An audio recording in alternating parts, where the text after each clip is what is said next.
Hello friends, welcome to today's daily devotion. We are almost to the end of John chapter 21, and we will be completing the entire reading of John's gospel that started all the way back in January. Here today, John 21 verses 18 through 23. Very truly I tell you, said Jesus, when you were younger, you dressed yourself and went where you wanted. But when you are old, you will stretch out your hands, and someone else will dress you and lead you where you do not want to go. Jesus said this to indicate the kind of death by which Peter would glorify God. Then Jesus said to Peter, "Follow me." Peter turned and saw that the disciple whom Jesus loved was following them. This was the one who had leaned back against Jesus at the supper and said, "Lord, who is going to betray you?" When Peter saw him, he asked, "Lord, what about him?" Jesus answered, "If I want him to remain alive until I return, what is that to you? You must follow me." Because of this, the rumor spread among the believers that this disciple would not die.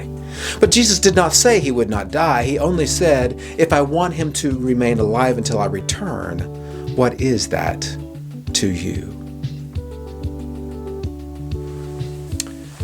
So Jesus is in the process of restoring Peter into his service, and Peter is getting upset because Jesus has asked him 3 times, "Do you love me?" And Peter says, "Lord, you know that I love you." And so Jesus then goes on to tell Peter what's going to happen to him because of his love for Jesus. Your end is not going to be pretty. Your end is not going to be something that you get to choose, but others are going to choose it for you. You are going to become weak, and you are going to be taken to your death as a martyr for me. That's what Jesus is telling him, and we don't know for sure, but the legend of Simon Peter's death is that eventually he is in Rome when he is arrested by the Roman soldiers, and they are going to crucify him for being a follower of Jesus because they don't like Christians, and they're going to crucify him. And at that point, Peter says, no, do not crucify me, because I cannot die the same death of my Lord. And so they crucified him not on a T-shaped cross, but on an X-shaped cross hanging upside down. That's an even worse way to die than hanging the way that Jesus did at his crucifixion. But that's all into the future. Peter is now worrying about the present, and he looks back and he sees this other disciple, and he wants to know what Jesus' plans are for that disciple. And Jesus says, it doesn't matter. Even if I wanted him to stay alive until I return, what is that to you? Reminds me of a scene from one of the Chronicles of Narnia, the series of novels that C.S. Lewis wrote. And Aslan is the great lion, and he's the representation of Jesus. And he's talking to one of the children. He's about to send her on a journey, and she wants to know about the other child that's with her. And Jesus says, that's not your story. You need to pay attention to your story. Well, this is what Jesus is saying to Peter. His story is not your story.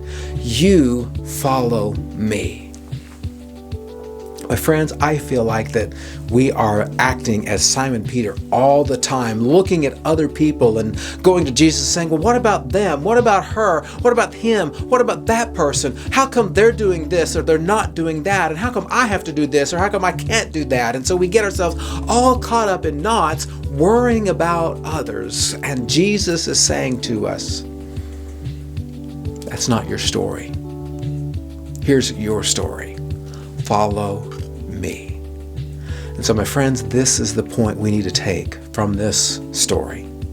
Jesus has a story for each one of us, and if we will follow him, it will come out exactly the way it needs to.